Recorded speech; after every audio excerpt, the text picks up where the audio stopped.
नमस्कार and welcome to my channel Bihar officers academy. चलिए आज जो कल हमने सीरीज़ की शुरुआत किया था और हिस्ट्री का ये एंशिएंट हिस्ट्री का चैप्टर लिया था सिंधु घाटी सभ्यता, तो उसको आगे इस सीरीज़ का आगे बढ़ाते हुए हमने अगला चैप्टर लिया हुआ है वैदिक साहित्य का। तो चलिए इसमें लगभग 120 क्वेश्चन है जो कि मोस्ट इम्पॉर्टेंट और थोड़ा कठिन क्वेश्चन है, थोड़ा अच्छे लेवल का क्वेश्चन दिया गया है। इस पर आप चलिए डिस्कस करते हैं इस पर। चलिए तो शुरू करते हैं। तो क्वेश्चन मार्क इसमें फर्स्ट दिया हुआ है। तो ऐत्रेय ब्राह्मण के अनुसार कहाँ के शासक सम्राट की उपाधि धारण करते थे? ठीक है, कहाँ के शासक थे जो सम्राट की उपाधि धारण करते थे? तो इसका आंसर हो जाएगा प्राच्य यानी कि पूर्व। ठीक है, इसमें हम बता दें कि जैसे कि ये पूर्व हो गया, ये पश्चिम हो गया, पूर्व, पश्चिम, उत्तर, उत्तर और दक्षिण। तो पूर्व के जो शासक थे सम्राट उपाधि धारण करते थे, पश्चिम के शासक स्वराट, ठीक है, स्वराट, उत्तर के शासक विराट और दक्षिण के भोज से उपाधि धारण करते थे। जैसे कि पूर्व के सम्राट, उत्तर के विराट, पश्चिम के स्वराट और दक्षिण के भोज की उपाधि धारण करते थे। चलिए नेक्स्ट देखते हैं। नेक्स्ट क्वेश्चन है, किस यज्ञ में 25 यूपों का प्रयोग हुआ है? 25 यूपों का विधान है। तो इसमें इसका हो जाएगा राजसूय यज्ञ। ठीक है, इसमें 25 यूप, वाजपेयी यज्ञ में 21 यूपों का प्रावधान, जबकि अश्वमेध यज्ञ में 16 यूपों का प्रावधान किया गया है। चलिए नेक्स्ट देखते हैं। नेक्स्ट है, राज्य के अधिकारी रत्निन किस यज्ञ से संबंधित होते थे? तो ये रत्निन होते थे अश्वमेध यज्ञ से। ठीक है, अश्वमेध यज्ञ की बात करें तो इसमें उस राजा की 4 रानी, 4 बेटे और 400 जो उसके मतलब 400 संरक्षक इसमें भाग लेते थे और एक घोड़ा को छोड़ा जाता था। घोड़ा जहाँ तक जाता था उसका राज्य का विस्तार वहाँ तक माना जाता था। ठीक है, अगर राजसूय यज्ञ की बात यहाँ पे कर ली थोड़ा सा, तो राजसूय यज्ञ में राजा को 17 प्रकार के जलों से नहलाया जाता था। चलिए नेक्स्ट देखते हैं। यज्ञ संपादन का निरीक्षण का कर्तव्य था, मतलब ये इम्पोर्टेंट क्वेश्चन, आप नोट कर लीजिएगा इसको। तो इसका आंसर हो जाएगा ब्रह्मा। देखिए, यज्ञ का संपादन और निरीक्षण, यज्ञ संपादन निरीक्षण का कर्तव्य ये था ब्रह्मा, जो कि अथर्ववेद का है। ठीक है, लेकिन यज्ञ से संबंधित जितने भी विधान किए जाएंगे उसका है यजुर्वेद में, उसका उल्लेख है यजुर्वेद में। ठीक है, नेक्स्ट देखते हैं। नेक्स्ट है, वैदिक कालीन अर्धवयु का क्या अर्थ होता था? तो अर्धवयु ये तो आपको पता ही होगा। तो ये यज्ञ करने वाले पुरोहित। ठीक है, यजुर्वेद का था ये अधर्वयु, यजुर्वेद का, यजुर्वेद। ठीक है, नेक्स्ट देखते हैं। नैतिक व्यवस्था के निरीक्षण के रूप में किस देवता का वर्णन हुआ है? तो इसका देखिए, तो इसका आंसर हो जाएगा वरुण। वरुण एक ऐसे देवता था जिसको आप खुश करना चाहते तो आप नैतिक आचरण ठीक रखें। जैसे कि माता पिता का कोई भी आज्ञा वरना चोरी न करना, डकैती न करना, जिस तरह के नैतिक आचरण होते हैं ना वो आप ठीक रखिए। उस तरह से आप वरुण को खुश किया जा सकता था, इसलिए नैतिक व्यवस्था के निरीक्षक के रूप में वरुण को माना जाता है। नेक्स्ट, निम्नलिखित में कौन सा शब्द वैदिक कालीन कृषि उपकरण हल का घोतक है? ठीक है, तो इसका हो जाएगा सीड। वैसे तो लागल का भी चर्चा होता है, तो चलिए बताते हैं थोड़ा सा। जैसे कि हल हम बनाते हैं, जो यहाँ पे ऐसा हल होता है। ठीक है, ऐसे होता है, तो ये इसको सीड कहा जाता था, जबकि यहाँ पकड़ने वाला जो होता है उसे लागल कहा जाता था। व्रीहि मतलब यहाँ पे देख लेते हैं, व्रीहि मतलब चावल होता था और वृक मतलब बैल होता था। ठीक है, चलिए आगे बढ़ते हैं। नेक्स्ट, छांदोग्य उपनिषद का संबंध किस वेद शाखा से है? ठीक है, छांदोग्य उपनिषद इसका है, आपको हो जाएगा सामवेद। छांदोग्य उपनिषद सामवेद से संबंधित है। तो इसमें और कौन कौन से उपनिषद है? ठीक है, सामवेद में की बात करें तो छांदोग्य तो है ही, उसके बाद केन है, केन उपनिषद और जैमिनी है। अगर सामवेद वेद का उपनिषद पूछा जाए तो 3 है, छांदोग्य, केन और जैमिनी, याद रखिएगा, पूछा जा सकता है। नेक्स्ट, चलिए इसमें दिया गया है कि कौन सा वन मंडल जो है के रचयिता कौन है, तो देख लेते हैं। प्रथम मंडल के रचयिता इसमें है कण्वंश, द्वितीय के गृहसमंत, तृतीय के विश्वामित्र, चतुर्थ के वामदेव, पांचवा का अत्रि है, छठवां का भारद्वाज है, सातवां का वशिष्ठ है, आठवां का कण्व और अंगिरस ऋषि द्वारा किया गया है, नौवां का सोम है। ठीक है, चलिए नेक्स्ट देखते हैं क्वेश्चन। ऋग्वेद के 9वें मंडल के सभी सूक्त किस एक ही देवता से के हैं? ये जो सोम है, सोम के हैं। ठीक है, नेक्स्ट देखते हैं ऋग्वेद में सूक्तों की संख्या। तो सूक्त की संख्या आपको पता ही होगा, आसान सा क्वेश्चन है, 10 से 28। तो ऋग्वेद को 3 भागों में बांटा गया है, आपकी जानकारी लिए बता दें। तो इसमें साकल है, ठीक है, साकल, बालखिल्य। तो साकल में है 1017 और बालखिल्य में 11 है, और एक और है बास्कल। तो बास्कल में 56 पहले थे लेकिन अभी 0 है फिलहाल, तो इसमें जोड़ लीजिए आप, 28 हो जाएगा। तो अभी फ़िलहाल साकल में 1017 और बालखिल्य में। चलिए नेक्स्ट क्वेश्चन देखते हैं। नेक्स्ट क्वेश्चन कौन सा है? वैदिक काल में चतुर्विध का वर्गीकरण निम्नलिखित में से कहाँ मिलता है? तो ये मिलता है ऋग्वेद के पुरुष सूक्त में, जो कि 10वें मंडल में है। ठीक है, नेक्स्ट, अंक का प्राचीन उल्लेख कहाँ मिलता है? तो अंक का प्राचीनतम उल्लेख यहाँ पे मिलता है अथर्ववेद में, अंक का, जिसकी राजधानी चंपा थी। ठीक है, नेक्स्ट देखते हैं। नेक्स्ट है, निम्नलिखित में से किस ग्रंथ में जलप्लावन की कथा बताई गई है? तो इसमें ये शतपथ ब्राह्मण में बताई गई थी। शतपथ ब्राह्मण में इसके संदर्भ में ये बताया गया था कि मनु के राज्य में उसकी सारी प्रजा डूब गई थी, लेकिन मनु सिर्फ अकेला बचा था। ठीक है, नेक्स्ट देखते हैं, बोगजकोई अभिलेख में निम्नलिखित में किस देवता का नाम नहीं मिलता है? तो इसमें हो जाएगा, अग्नि का नाम नहीं मिलता इसमें।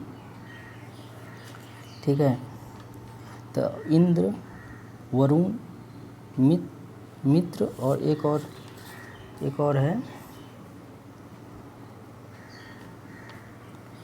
नासत्य। ये इंद्र, मित्र, वरुण और नासत्य, इन चारों देवता का बोगजकोई अभिलेख में नाम मिलता है।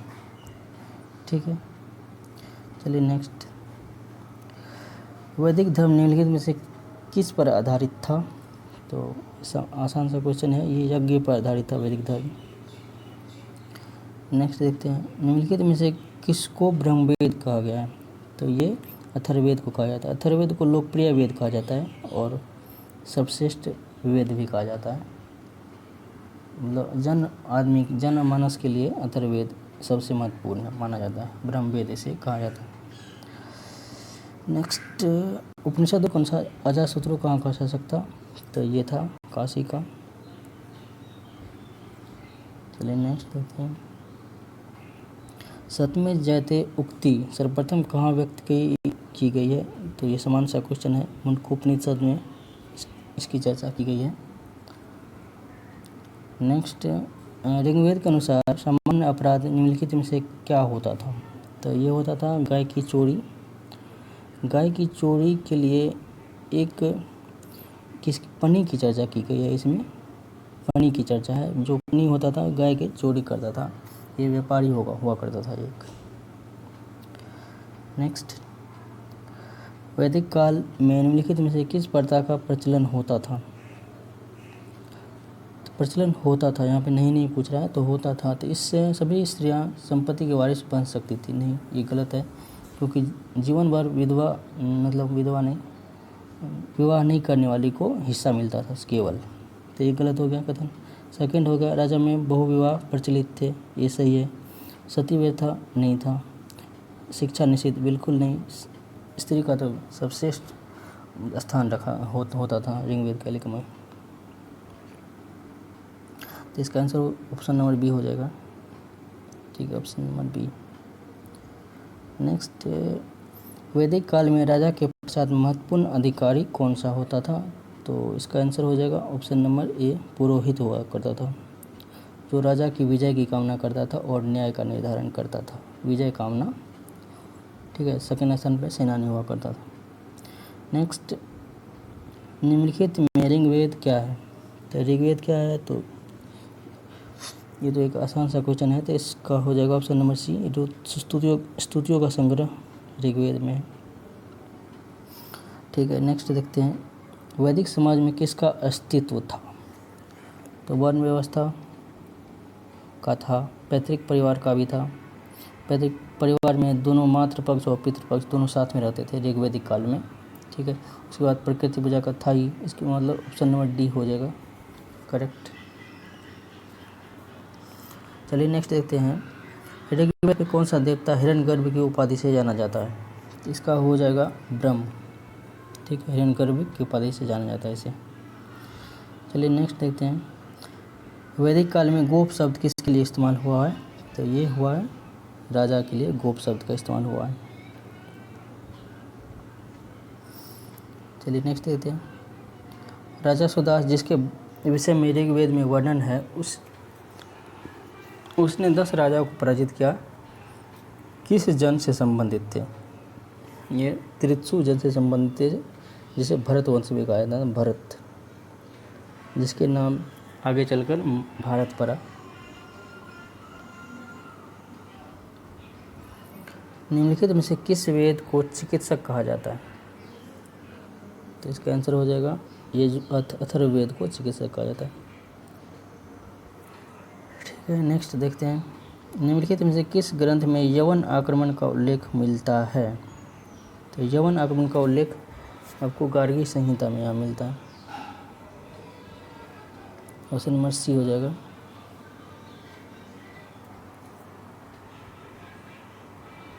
नेक्स्ट क्वेश्चन देखते हैं, ऋग्वेद की प्रथम ऋचा किस देवता के प्रति है? तो ये हो जाएगा वरुण देवता के, प्रथम ऋचा जो है वरुण को समर्पित है, नैतिकता के आवश्यक करवाने वाले। नेक्स्ट, धन उधार के लिए उल्लेख सर्वप्रथम वैदिक ग्रंथ किस में मिलता है? तो ये मिलता है शतपथ ब्राह्मण में, ऑप्शन नंबर बी में। ठीक है, जो इसमें ये जो है, अगर इसमें उधार देने की प्रक्रिया की बात किया जाए तो इसमें जो है कुशीद की चर्चा हुई है। कुशीद जो उधार देता था, देने वाला कुशीदन, लेने वाला। पूछा जा सकता है कि धन उधार लेने वाला को क्या कहा जाता था? तो कुशीदन कहा जाता था इसको। आइए नेक्स्ट क्वेश्चन देखते हैं। नेक्स्ट क्वेश्चन है, निम्नलिखित में से कौन सा मंडल कण्वकुल ऋषियों के मंत्र का संग्रह है? तो ये है 8वां मंडल, ऑप्शन नंबर बी हो जाएगा। नेक्स्ट है, निम्नलिखित देवताओं में से किस के लिए वर्णन है कि उसका रथ जो है बकरे खींचते थे? तो ये पूषण के लिए चर्चा का है। पूषण को मतलब पशु के देवता कहा जाता है, पशु का देवता कहा गया है। चलिए नेक्स्ट देखते हैं, निम्नलिखित में से किसे यज्ञ वैदिक परंपरा का समर्थन किया तथा संन्यास के सिद्धांत का विरोध किया? तो ये किया था कुमारिल के द्वारा किया। कुमारिल के द्वारा ये कहा गया था कि वैदिक परंपरा का है, इसके लिए संन्यास की जरूरत नहीं है, गृहस्थ जीवन में भी हम रह के वैदिक परंपरा के माध्यम से हम मोक्ष पा सकते हैं। ठीक है, नेक्स्ट है, वैदिक कालीन मुजवंत निवास स्थान माना जाता था। तो ये माना जाता था सोम का। ठीक है, सोमरस वहीं मिलता था मुजवन पर्वत पे। ठीक है, ऑप्शन नंबर डी हो जाएगा। नेक्स्ट देखते हैं, ऋग्वेद का कौन सा मंडल है कि जिसमें विश्वामित्र कुल सूक्तों का संग्रह है? तो ये पता ही होगा, ऑप्शन नंबर डी हो जाएगा, जिसमें गायत्री मंत्र की रचना इसी से संबंधित है। तीसरा मंडल विश्वामित्र। ठीक है, नेक्स्ट देखते हैं, ऋग्वेद में यदु जन का अधिकार किसके साथ बनता हुआ है? तो ये यदु और तुर्वस का बनता है, यदु और तुर्वस, याद रखिएगा, पूछा जाता है, इंपॉर्टेंट क्वेश्चन है। नेक्स्ट है, ऋग्वेद में निम्नलिखित में से किस शिल्प का उल्लेख नहीं है? ठीक है, तो बुनाई का चर्चा है, बढ़ईगिरी का है, मृदभांड संरचना है ही, हाथी दांत का उत्कीर्णन इसमें नहीं किया गया है, इसका चर्चा कहीं भी नहीं हुआ है। नेक्स्ट देखते हैं, वैदिक काल में भूमि का स्वामी कौन हुआ करता था? तो ये संपूर्ण कबीला होता था। ठीक है, वैदिक काल में भूमि का स्वामी संपूर्ण कबीला में होता था। नेक्स्ट, निम्नलिखित में से कौन वेद का अंग नहीं है? तो अरण्यक है, उपनिषद है, संहिता है, ये पुराण नहीं है। ठीक है, पुराण बाद में लिखा गया था। नेक्स्ट देखते हैं, निम्नलिखित में से कौन सा तत्व उत्तर वैदिक काल से संबंधित है?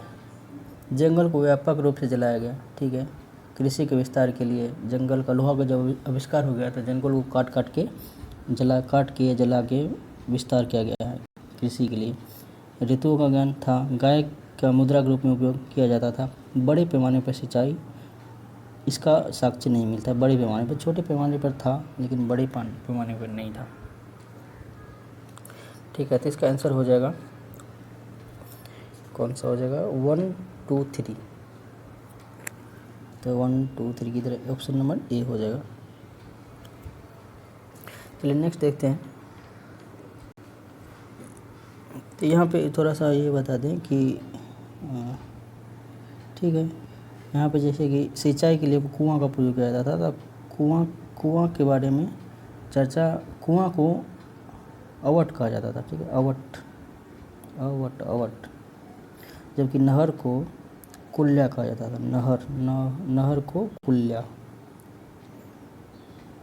कुल्या कहा जाता था और कुआं को अवट कहा जाता था। तो ये इम्पोर्टेंट फैक्ट है जो आप याद रख सकते हैं, पूछा जा सकता है। नेक्स्ट देखते हैं, नर्मदा रेवा नदी का उल्लेख कहाँ मिलता है? तो ये मिलता है शतपथ ब्राह्मण में, ऑप्शन नंबर बी हो जाएगा। नेक्स्ट देखते हैं, भक्ति की अवधारणा पहली बार कब अभिव्यक्ति हुई? तो वे भक्ति की अवधारणा जो हुई है उपनिषद श्वेताश्वर में हुई है। ठीक है, श्वेताश्वर उपनिषद में। अच्छा क्वेश्चन है ये। नेक्स्ट देखते हैं, मैत्रेयी संहिता संबंधित है, किससे है? तो ये है, आपको हो जाएगा मैत्रेयी, तो यजुर्वेद से संबंधित होना चाहिए, इसका हो जाएगा ऑप्शन नंबर बी, यजुर्वेद। ठीक है, इसका अन्य की अगर बात करें, जिसमें कितने वो है, मतलब उपनिषद है वेद के, तो यजुर्वेद में एक मैत्रेयी हो गया, केन हो गया, इस हो गया, इस कठ, तैत्तिरीय है, श्वेताश्वर है, बृहद अरण्यक, इतने सारे हैं इसमें, मतलब यजुर्वेद के उपनिषद। ठीक है, नेक्स्ट देखते हैं, शुल्ब सूत्र निम्नलिखित में से किस से संबंधित है? तो यह है ज्यामिति से संबंधित। ठीक है, ज्यामिति। तो शुल्ब सूत्र के बारे में थोड़ा बता दें तो इसमें यज्ञ की वेदी किस प्रकार से बनती है, इसकी लंबाई, चौड़ाई, ऊंचाई क्या होनी चाहिए, उसके बारे में चर्चा किया गया है शुल्ब सूत्र में। ठीक है, नेक्स्ट, ऋग्वेद के किस मंडल को वंश मंडल के नाम से जाना जाता है? ये भी पूछा हुआ क्वेश्चन है, तो इसका हो जाएगा द्वितीय से सप्तम मंडल तक। ऋषि मंडल इसे कहा जाता है, वंश मंडल कहा जाता है, ऋषि मंडल भी कहा जाता है। वंश मंडल, ऋषि मंडल दोनों कहा जा सकता है। ऋषि के वंशों द्वारा लिखा गया था, इसलिए ऋषि मंडल और वंश मंडल इसे कहा जाता है। नेक्स्ट, दशराज युद्ध के विजेता सुदास किस जन से संबंधित था? तो भरत से संबंधित है ये। चलिए नेक्स्ट देखते हैं, तो नेक्स्ट में है सात्वत विधि। तो सात्वत विधि का तात्पर्य क्या है? तो इसका आंसर हो जाएगा ऑप्शन नंबर ए, भागवत अनुष्ठान। ठीक है, नेक्स्ट देखते हैं वैदिक ग्रंथ में ऊसर भूमि का व्यंजक शब्द क्या है। ऊसर, तो ऊसर भूमि को खिल्व कहा जाता था, ऑप्शन नंबर बी, डी खिल्व कहा जाता था। परती भी कहा जाता है, जैसे परती। चलिए नेक्स्ट आगे बढ़ते हैं। नेक्स्ट है ऋग्वेद में उल्लेखित यदु एवं तुर्वस, तो ये दोनों जन थे, ठीक है, ऋग्वेदिक काल में जन थे यदु एवं तुर्वस। ब्रह्म एवं आत्मा के अभिन्न विषयक उद्दालक अरुणि तथा उसके पुत्र श्वेत केतु के बीच विख्यात संवाद किस उपनिषद से है। तो इसका आंसर हो जाएगा ऑप्शन नंबर ए, छांदोग्य उपनिषद से संबंधित है ये। चलिए नेक्स्ट देखते हैं। निम्नलिखित में से उपनिषदों में उल्लेखित कैकेयी जनपद का कौन सा दार्शनिक राजा था। तो इसका हो जाएगा अश्वपति। कैकेयी जनपद अश्वपति का था। नेक्स्ट देखते हैं विष्णु वंश के पंचवीर के सांब किसके पुत्र थे। तो इसका आंसर हो जाएगा जाम्बवती के पुत्र थे। चलिए नेक्स्ट देखते हैं पुरुष सूक्त से संबंध में निम्नलिखित में से कौन सा कथन गलत है। गलत आपको ढूंढना है इसमें। तो यह शरीरबद्धता के उदय को प्रकट करता है, यह 7वें मंडल में आया है, ये तो गलत है ना, यहाँ पे 10वें मंडल में हुआ है ना, तो ये ऑप्शन नंबर बी गलत हो जाएगा इसमें ब्राह्मण की उत्पत्ति मुख से उल्लेख किया गया है, सही बात है। ब्राह्मण की उत्पत्ति मुख से, क्षत्रिय का बाँ से, जांघ से और पैर से शूद्र का उल्लेख किया गया है, ठीक है, जांघ से वैश्य का उल्लेख किया गया है। नेक्स्ट है निम्नलिखित में से कौन सा मिलान ऋग्वैदिक संस्कृति के विषय में सही है। तो इसका हो जाएगा ऑप्शन नंबर ए, ग्राम्य, पशुचारणिक और राजतंत्रीय है। चलिए नेक्स्ट कृष्ण एवं शुक्ल के रूप में 2 ज्ञात संस्करण मिलते हैं, ये यजुर्वेद में मिलते हैं, ठीक है। यजुर्वेद के 2 भाग है ना, 2 भाग है, कृष्ण यजुर्वेद और शुक्ल यजुर्वेद, ठीक है।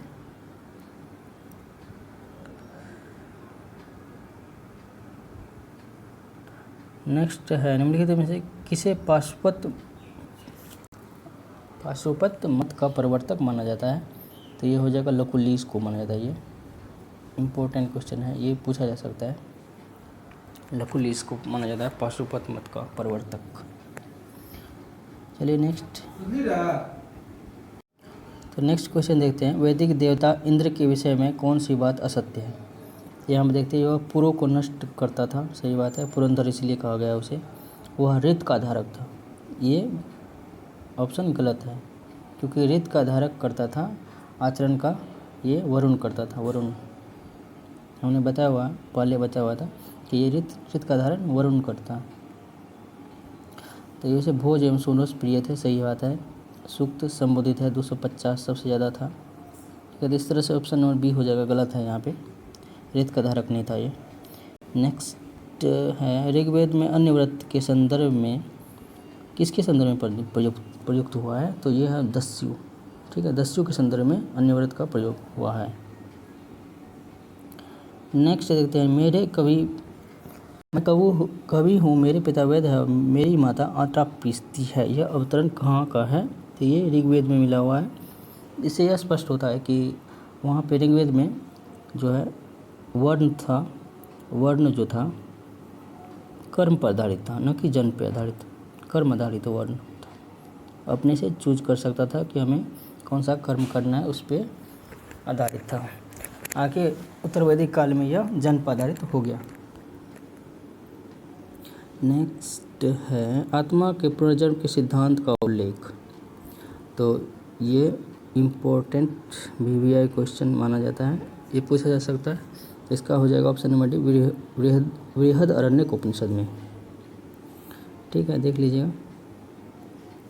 नेक्स्ट देखते हैं निम्नलिखित में से कौन सा कथन असत्य है। ठीक है, असत्य कथन को चुनना है हमको, असत्य। तो उपनिषद पुनर्जन्म में विश्वास रखते थे, सही है। उपनिषद का संकलन पुराणों से पहले किया गया है, सही बात है। उपनिषद में कोई दृष्टांत समाहित नहीं है, यानी कि फिलॉसफी समाहित नहीं है, तो ये गलत है, क्योंकि उपनिषद में जो है आर्यों के बारे में, यानी आर्यों की फिलॉसफी के बारे में चर्चा की गई है। तो इसका हो जाएगा ऑप्शन नंबर सी, यहाँ पे गलत है। उपनिषद में शिक्षाप्रद कथाओं एवं वार्तालापों का समावेश है, सही है। इस तरह से इसका आंसर सी हो जाएगा, फिलॉसफी समाहित है इसमें, उपनिषद में। नेक्स्ट, निम्नलिखित में से किस महिला द्वारा वैदिक मंत्रों की रचना की गई थी? तो ये हो जाएगा अपाला द्वारा किया गया था। यहाँ पे कुछ विदुषी महिला के बारे में आपको हम बता देते हैं। जैसे कि ऋग्वैदिक काल की बात करें, ऋग्वैदिक काल, तो ऋग्वैदिक काल में कुछ था, अपाला था, घोषा था, लोपामुद्रा था, सिक्ता था, नेवावड़ी था। इस तरह के ऋग्वैदिक काल में विदुषी महिलाएं थीं। और उत्तर वैदिक काल के बाद विदुषी महिला के बारे में बात करें तो इसमें तो गार्गी था, ठीक है, गार्गी संहिता जिस पर लिखा गया, गार्गी था, मैत्रेयी था, कात्यायनी था, वेदवती था, इस तरह की थी। चलिए नेक्स्ट देखते हैं, निम्नलिखित में से किसको वैदिक साहित्य में प्रजापति के रूप में वर्णित किया गया है? प्रजापति, ठीक है। तो इसका ऑप्शन आंसर हो जाएगा ऑप्शन नंबर ए, वराह, ठीक है, प्रजापति के रूप में वर्णित किया गया है। नेक्स्ट है, वैदिक शब्द में ऋतु का आशय, अभी जब हमने जस्ट पढ़ा हुआ था, ऋतु का आशय नैतिक नियम से है, ठीक है, ऑप्शन नंबर बी हो जाएगा, नैतिक नियम, जो कि वरुण से संबंधित है, वरुण देवता से संबंधित। उत्तर वैदिक पाठ में संबंधित पुरातात्विक संस्कृति है, ठीक है, तो इसका हो जाएगा चित्रित धूसर मृदभांड। नेक्स्ट देखते हैं, निम्नलिखित में से कौन से वैदिक देवता सहस्त्र स्तंभों वाले भवन में निवास करते थे? सहस्त्र स्तंभ, तो इसमें आप देख लीजिएगा सहस्त्र स्तंभ मतलब क्या होता है। तो यहाँ पे तो हमने जहाँ तक पढ़ा हुआ है कि 1000 खंभों वाले स्तंभ महल में रहते थे इंद्र और अग्नि देवता, ठीक है, इंद्र और अग्नि देवता 1000 खंभों वाले। तो सहस्त्र का मतलब तो मुझे नहीं पता, शायद 1000 ही होगा, 1000 या 100 जितना हो, लेकिन हमने ये यहाँ तक पढ़ा है कि 1000 खंभों वाले महल में इंद्र और अग्नि देवता रहते थे। तो इसका आंसर हो जाएगा ऑप्शन नंबर डी, ठीक है। किस मूल पाठ में भारतीय गणितीय लेखन से संबंधित प्राचीन साक्ष्य निहित है? तो ये जगह शुल्ब सूत्र, जिसमें वेदी की किस तरह वेदी बनाया जाएगा यज्ञ के लिए, ठीक है, इसमें चर्चा की गई है शुल्ब सूत्र में। चलिए नेक्स्ट देखते हैं, निम्नलिखित में से गायत्री मंत्र किससे संबंधित है? तो ये तो एवरग्रीन क्वेश्चन है, पूछा जाता है, ऑप्शन नंबर सी, सावित्री देवी को। नेक्स्ट देखते हैं, निम्नलिखित ब्राह्मण मूल ग्रंथ में कौन सा एक ऋग्वेद से संबंधित है? ऋग्वेद का जो है ब्राह्मण कौन सा ग्रंथ है? तो ऋग्वेद का है ऐत्रेय ब्राह्मण, ऐत्रेय और कौशितकी, दो है ऋग्वेद का, कौशितकी, ठीक है, ऐत्रेय और कौशितकी। चलिए यहाँ पे थोड़ा सा बता देते हैं हम, सारे का ब्राह्मण, ठीक है। जैसे कि ऋग्वेद का अगर बात करें तो ऐत्रेय है और कौशितकी, ध्यान से सुनिएगा, ऐत्रेय और कौशितकी ऋग्वेद का है। यजुर्वेद का अगर बात करें, यजुर्वेद का, तो यजुर्वेद का है शतपथ हो गया, तैत्तिरीय हो गया, शतपथ ब्राह्मण और तैत्तिरीय, ठीक है। अगर वहीं हम सामवेद की बात करें, तो सामवेद का है जैमिनीय और पंचविश। बहुत बार पूछा जाता है कि उसका ब्राह्मण क्या है, उसका आरण्यक क्या है, उसका उपनिषद क्या है, तो इस तरह से पूछा जा सकता है, ठीक है। और फोर्थ आपको बताएं, अथर्ववेद का है गोपथ, अथर्ववेद का एक ही ब्राह्मण है गोपथ, ठीक है। निम्नलिखित में से किसकी उपासना वैदिक काल में नहीं होती थी? तो इसका आंसर हो जाएगा सी, लक्ष्मी देवी की उपासना वैदिक काल में इसके साक्ष्य नहीं मिले हुए हैं। नेक्स्ट, वेदों को 4 भागों में विभाजित किसने किया था? तो ये व्यास के द्वारा किया गया था, वेद व्यास कृष्ण वेद द्वैपायन कहा जाता है उसका नाम, पूरा नाम है। पुनर्जन्म का सिद्धांत का वर्णन कहाँ पे मिलता है? तो ये मिलता है शतपथ ब्राह्मण में, पुनर्जन्म सिद्धांत। नेक्स्ट देखते हैं, मनुस्मृति में सरस्वती दृष्टिदती नदियों के बीच प्रदेश को किस नाम से परिभाषित किया गया है? तो इसका हो जाएगा ऑप्शन नंबर ए, ब्रह्मावर्त। ठीक है, ब्रह्मावर्त इस जो है सरस्वती और दृष्टिदती नदियों के बीच। अगर गंगा और जमुना, गंगा यमुना दोआब के बीच के क्षेत्र को ये ब्रह्म ऋषि प्रदेश कहा जाता था। गंगा और यमुना प्रदेश के बीच के दोआब के को ब्रह्म ऋषि प्रदेश कहा जाता है। ठीक है, कहा जाता था, पूछ सकता है, ये इम्पोर्टेंट है। नेक्स्ट, निम्नलिखित में से कौन सा कथन असत्य है यहाँ पे? ठीक है, देखते हैं। शतपथ ब्राह्मण में कृषि की 4 क्रियाओं जुताई, बुआई, कटाई और मड़ाई। ठीक है, शतपथ ब्राह्मण में इसकी चर्चा की गई है, सही बात है, चर्चा तो है इसमें। सेकंड है, शतपथ ब्राह्मण में 24 बैल द्वारा हल खींचे जाने का उल्लेख मिलता है। शतपथ ब्राह्मण में नहीं मिलता ये काठक संहिता यानी वाजसनेयी संहिता में मिलता है। वाजसनेयी संहिता में इसका चर्चा किया गया है कि 24 बैलों द्वारा हल के खींचे जा रहे हैं, इसकी प्रमाण मिलते हैं। यजुर्वेद में हल को शीर कहा गया है, सही है, हल को शीर कहा गया। तैतरीय संहिता में ऋण के लिए कुशीद का शब्द मिलता है। ठीक है, कुशीद शब्द मिलता है और कुशीदन ऋण लेने वाले के लिए। निष्क निम्नलिखित में से क्या है? तो निष्क एक है मुद्रा, ऑप्शन नंबर ए, निष्क एक मुद्रा है।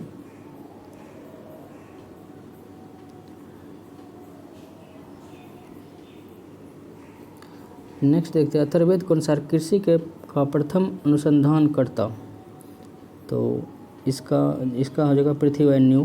ठीक है, ऑप्शन नंबर ए, सबसे पहला कृषि इंजीनियर इसे ही माना जाता है अनुसंधानकर्ता, पृथ्वीन्यू का। इसका चर्चा उत्तर वैदिक काल में मिलता है।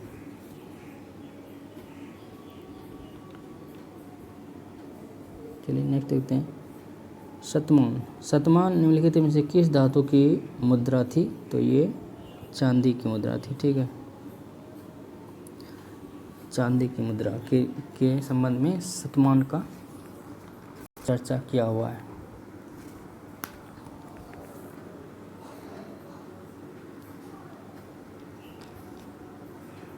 चलिए नेक्स्ट आगे बढ़ते हैं।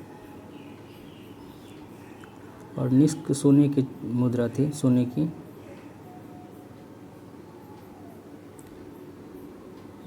देखते हैं कौन सा था क्वेश्चन, शतमान वाला हो गया। नेक्स्ट है, वैदिक राज के निम्नलिखित युगों में से कौन सा सही सुमेलित नहीं है? सही सुमेलित नहीं है, अश्वपति है, जनक, विदेह है, अजातशत्रु, काशी, चिन्मय ने, ये मध्य के नहीं है, ये है कुरु के थे, कुरु के। नेक्स्ट, निम्नलिखित में से कौन सा एक देवता आकाश के देवता नहीं है? तो ये देखिए, आकाश के देवता कौन से नहीं है? तो इसका हो जाएगा इंद्र ये अंतरिक्ष के देवता है। इंद्र को अंतरिक्ष का देवता माना जाता है। ये आकाश का देवता नहीं है। आकाश के देवता में बात करें तो मित्र है, वरुण है, पूषण है, देव है, सूर्य है, अग्नि तो हालांकि सब में मिलता है, सब देवता में अग्नि का चर्चा किया गया है। ठीक है, निम्नलिखित में से किसमें राजत्व की उत्पत्ति की चर्चा की गई है? एक मिनट, तो इसका आंसर हो जाएगा आपको ऑप्शन नंबर सी, ऐत्रेय ब्राह्मण में इसका चर्चा मिलता है, राजत्व की उत्पत्ति की चर्चा। नेक्स्ट देखते हैं, निम्नलिखित में से किसमें कृष्ण की प्राचीनतम उल्लेख मिलता है? तो ये आपको पता ही होगा। ऑप्शन नंबर सी, छांदोग्य उपनिषद में मिलता है इसका चर्चा, देवकी नंदन पुत्र के बारे में। नेक्स्ट, निम्नलिखित में से कौन सा उपनिषद सबसे विशाल है? तो ये तो आपको नाम से ही पता चल जाएगा, बृहद अरण्यक उपनिषद सबसे बड़ा है और केन उपनिषद सबसे छोटा है केन।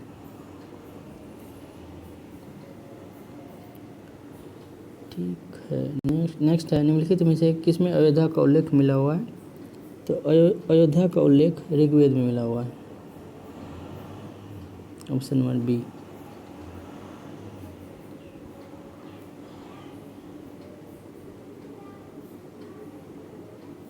निम्नलिखित में से कौन पृथ्वी के देवता है? तो इसका आंसर हो जाएगा पृथ्वी के देवता। इसमें अग्नि, सोम, सरस्वती और सारे हैं इसमें पृथ्वी के देवता। ठीक है, तो पृथ्वी के देवता में आप अग्नि तो सब में है, पृथ्वी, अंतरिक्ष और आकाश तीनों में अग्नि तो कॉमन है। ठीक है, अग्नि के बारे में आप टेंशन मत लीजिएगा क्योंकि तीनों में ये देवता है। तो उसके बाद नेक्स्ट याद रखना है आपको, सरस्वती, सोम और भी है जैसे कि बृहस्पति, ये सब सरस्वती, सोम, बृहस्पति ये सब है पृथ्वी के देवता। नेक्स्ट है, सर्वप्रथम स्वयंवर प्रथा का वर्णन कहाँ मिलता है? ठीक है, तो इसका आंसर हो जाएगा आपको ये ऋग्वेद में मिलता है। ऋग्वेद में स्त्री की दशा काफ़ी अच्छी थी, स्वयंवर प्रथा का भी प्रचलन वहाँ पे मिलता है।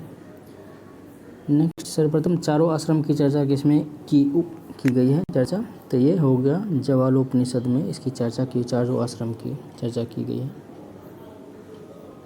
नेक्स्ट देखते हैं, छांदोग्य उपनिषद के अनुसार अश्वपति कहाँ का राजा था? तो ये तो अभी कितने बार आ चुका है, 3 बार, एक का राजा था अश्वपति।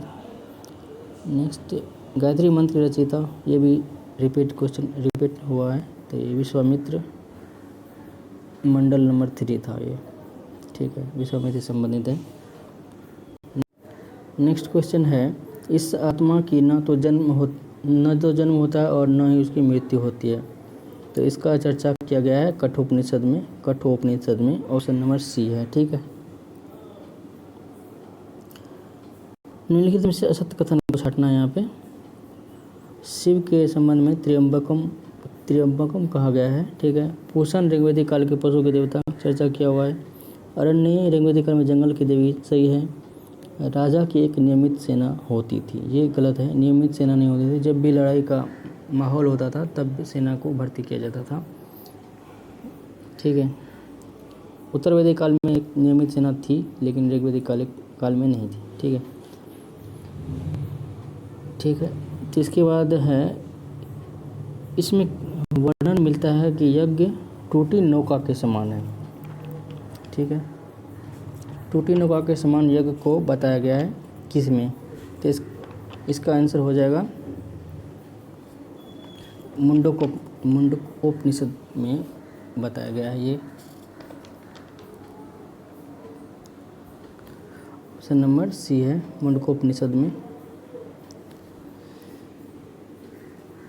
ठीक है, अब अगर इधर कठोपनिषद की बात की जाए तो अभी कठोपनिषद में हमने बताया हुआ था और इसमें एक यम नचिकेता का संवाद है, यम नचिकेता का संवाद।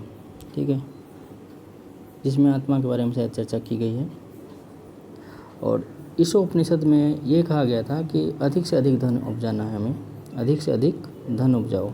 ठीक है, इस उपनिषद में चर्चा की गई है। चलिए नेक्स्ट देखते हैं, वेदांग में किस वेद को आँखें माना गया है? तो इसका हो जाएगा ज्योतिष को आँखें माना गया है यहाँ पे।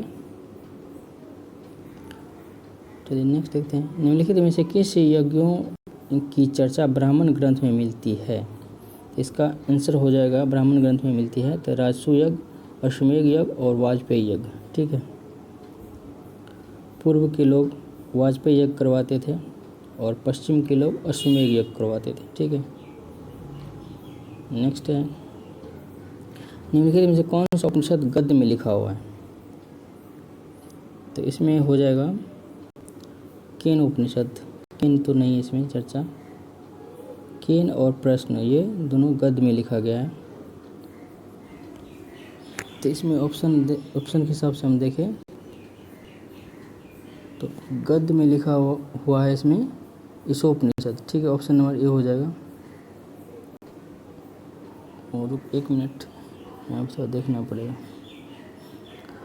इसका आंसर क्या है। तो चलिए, तो इसका आंसर होगा हमारे ख्याल से बृहदारण्यक होना चाहिए इसका आंसर। आप देख लीजिएगा, इसको रिसर्च कर लीजिएगा एक बार। चलिए नेक्स्ट देखते हैं उपनिषदों की संख्या कितनी है। तो 108 है। ठीक है, 108 में अगर 10 पे भाष्य लिखा गया है कवि शंकराचार्य के द्वारा। कवि गुरु शंकराचार्य के द्वारा 10 पे भाष्य लिखा गया, और ये 10 आपको इम्पोर्टेंट है जो आपको याद रखनी चाहिए। ठीक है, तो 10 कौन कौन से हैं आप ध्यान से सुनिए कि इस कठकेन मंडुक्य तैतरीय छांदोग्य ऐतरेय बृहदारण्यक और प्रश्न। ठीक है, ये 10 उपनिषद है, आप काउंट कर लीजिएगा। इस कठ केन मुंडक तैतरीय छांदोग्य ऐतरेय बृहदारण्यक और प्रश्न, ये 10 आपको इस पे भाष्य लिखा गया था कवि गुरु शंकराचार्य के द्वारा, आदि गुरु शंकराचार्य के द्वारा। नेक्स्ट है पुरंदर किस देवता को कहा जाता है? तो पुरंदर इंद्र, चर्चा हुआ है। नेक्स्ट निम्नलिखित में से सही कूट का चयन कीजिए। उर्वरा क्षेत्र कहा जाता था कृषि योग भूमि को, सही है। ऋग्वेद में गव्य एवं गव्यति शब्द चरवाह के लिए प्रयुक्त किया है। ठीक है, व्यापार अयस नामक लोग के हाथ में था। ठीक है, व्यापार जो था अयस नामक लोग के हाथ में था, और विनिमय के माध्यम के रूप में निष्क का उल्लेख मिलता है। इससे ये ऑप्शन नंबर इतना। तो इसका आंसर होना चाहिए आपको, इसका आंसर होगा आपको तो 1 सही है, 2 सही है और 4 सही है। इसका 3 गलत है यहाँ पे। ये इसके जगह पे पन्न होना चाहिए। ठीक है, पन्न नामक लोगों का हाथ था व्यापार के लिए। तो इसका आंसर हो जाएगा option number 1, 2, 4, option number C हो जाएगा। चलिए नेक्स्ट देखते हैं वेदांग में किसका समावेश है? तो इसमें है कल्प शिक्षा निरुक्त छंद व्याकरण ज्योतिष। तो इसमें कौन कल्प शिक्षा ऑप्शन नंबर सी में है कल्प शिक्षा निरुक्त छंद व्याकरण ज्योतिष। ठीक है, इसका ये हो जाएगा ऑप्शन नंबर सी हो जाएगा। नेक्स्ट आर्यों के उत्तरी ध्रुव से आने की अवधारणा तो बाल गंगाधर तिलक द्वारा कहा गया था, जबकि दयानंद सरस्वती द्वारा तिब्बत के क्षेत्रों से आया हुआ कहा गया था। ठीक है, नेक्स्ट वेदों के संकलन निम्नलिखित किसके द्वारा किया गया था? तो कृष्ण द्वैपायन, ये वेदव्यास भी कहा गया इसे, वेदव्यास बाद में कहा गया, वेदव्यास संकलन करता थे। नेक्स्ट हिट्टानी संस्कृति की धार्मिक आस्था में निम्नलिखित में से कौन से वैदिक देवता विद्यमान थे? ये हमने शुरुआत में इसका चर्चा आया हुआ है कि हिट्टानी और मितानी, मतलब एशिया माइनर के क्षेत्र में हिट्टानी और मितानी 2 राजा थे। तो जिसमें हमेशा झगड़ा होता रहता था, तो उसमें एक संधि किया था कि हम इसमें झगड़ा नहीं करेंगे। ठीक है, तो इसमें तो 4 भगवानों के जो है शपथ दिला गया था कि हम आगे चल के झगड़ा नहीं करेंगे। तो इसमें 4 देवता ये थे इंद्र, वरुण, मित्र और नसत्य। हमने शुरू में बताया हुआ था कि 4 भगवान का उल्लेख है। ठीक है, वो बोगज कोई अभिलेख में ये चर्चा किया गया है इसमें। नेक्स्ट है सदानीरा गंडक कहा जाता है, एक नदी। ठीक है, नेक्स्ट व्रीहि शब्द किसके लिए प्रयोग किया गया है? तो ये धान के लिए किया गया है, धान। गेहूँ को गोधूम कहा गया था, 1 मिनट, गेहूँ को गोधूम कहा गया है, जौ को यव कहा गया है, ठीक है। नेक्स्ट देखते हैं, निम्नलिखित में से कौन सा कथन असत्य है? वैदिक काल में बाल विवाह प्रचलित नहीं थे, सही है।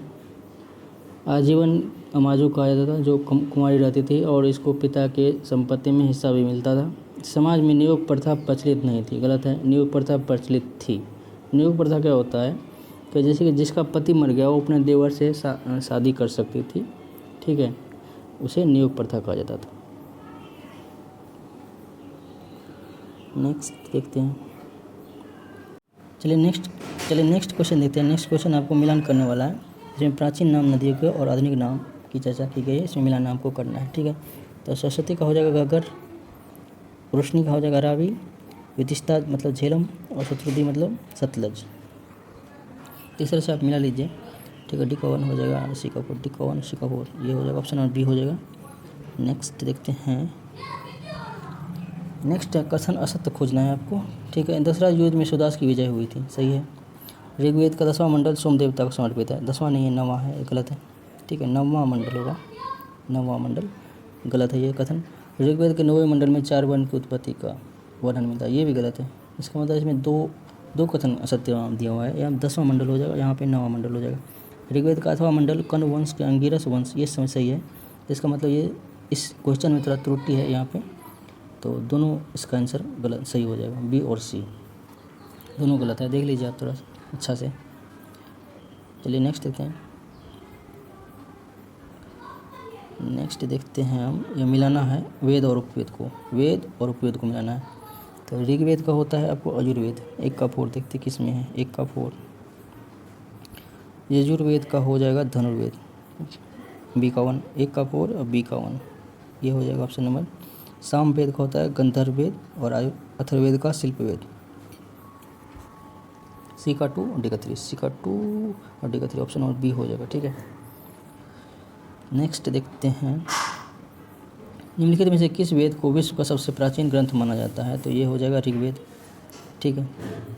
नेक्स्ट देखते हैं, आर्यों की सबसे प्राचीन संस्था कौन सी थी? तो इसमें थी आपको विदत, ठीक है, इसमें थोड़ा विदत सबसे प्राचीन संस्था थी। अगर समिति की बात किया जाए तो समिति जो आधुनिक अभी जो है लोकसभा थी, लोकसभा की तरह थी, लोकसभा, इसके द्वारा राजा पे नियंत्रण रखा जाता था समिति के माध्यम से, जनमान, ठीक है, जनसाधारण लोग इसमें जाते थे। सभा में विशिष्ट लोग सिर्फ जाते थे, जो कि अभी तत्कालीन अभी का राज्यसभा माना जा सकता है, राज्यसभा। स्पष्ट एक गुप्तचर संस्था थी, गुप्तचर, ठीक है। चलिए नेक्स्ट देखते हैं, निम्नलिखित में से किसे नदीतमा कहा गया है? तो ये सरस्वती को कहा गया है, ठीक है, ऑप्शन नंबर डी, सरस्वती को कहा गया नदीतमा। चलिए नेक्स्ट देखते हैं, वेदत्रयी की संज्ञा किन वेदों को दी गई है? तो वेदत्रयी शुरुआत के 3 जो वेद हैं तो उसे वेदत्रयी कहा गया, ऋग्वेद, सामवेद और यजुर्वेद। अथर्ववेद को इसमें नहीं शामिल किया गया, ऑप्शन नंबर डी हो जाएगा। चलिए नेक्स्ट, ऋग्वेद में उल्लेखित प्रसिद्ध 10 राजाओं का युद्ध किस नदी किनारे लड़ा गया था? प्रोशनी नदी किनारे लड़ा गया था। इसमें जो क्या हुआ था कि ये जो है ये लड़ाई जो 10 राजाओं के युद्ध हुआ था, तो इसमें ये हुआ था कि सुदास एक राजा था, सुदास, उसके द्वारा जो है ये जो एक विश्वामित्र था इसके अध्यक्ष शायद, उसके दरबार में रहते थे, तो उसको हटा कर वशिष्ठ को रखा गया था, वशिष्ठ को। तो इसी के बाद विश्वामित्र गुस्सा होकर 10 राजा का संघ बना लिया और इसके विरुद्ध लड़ाई छेड़ दी, इसे ही 10 राजा का युद्ध कहा जाता है, जो पुरुषनी नदी के किनारे लड़ा गया था। चलिए नेक्स्ट देखते हैं कि ऋग्वेद में किस नदी का उल्लेख सर्वाधिक बार हुआ है? तो सिंधु नदी का सर्वाधिक बार उल्लेख हुआ है यहाँ पे। नेक्स्ट देखते हैं, परिवार के प्रधान को कुलप या गृहपति कहा जाता था, सही है। आज पितृसत्तात्मक था, सही है। ऋग्वैदिक काल में एकाकी परिवार प्रचलित था, ये गलत है, क्योंकि एकाकी नहीं था, एकाकी परिवार नहीं था इसमें पितृपक्ष और मातृपक्ष दोनों शामिल होता था ऋग्वेद काल में। प्रथम तथा 8वां मंडल सबसे अंत में जोड़ा गया, सही है। तो इसका मतलब 3 गलत, 1 2 4, 1 2 1 2 4, ऑप्शन नंबर डी हो जाएगा। नेक्स्ट है कौन सा कथन असत्य, इसमें असत्य खोजना है आपको, ठीक है। द ग्राम संभवतः कई परिवार को समूह को कहा था, ग्रामीण ग्राम का प्रधान होता था, सही है। विश्व कई गांव का समूह होता था, इसका प्रधान विषयपति कहलाता था, ठीक है। ठीक है, ऋग्वेद में जन शब्द का प्रयोग 4 बार मिलता है, 4 बार नहीं मिलता है, 275 बार इसका चर्चा मिलता है। इसका ऑप्शन सी हो जाएगा, इनकरेक्ट है, 275 बार जन का शब्द का प्रयोग मिला हुआ है। और राजा का वो पद जो है अनुवांशिक हो चुका था उस समय, ठीक है। नेक्स्ट देखते हैं 118। ऋग्वेद में सर्वाधिक बार किस देवता का उल्लेख मिलता है? विष्णु का, इंद्र का उल्लेख मिलता है 250 बार, ठीक है। अग्नि का 200 बार मिलता है। नेक्स्ट अब देखते हैं सूची 1 को सूची 2 से मिलाना है।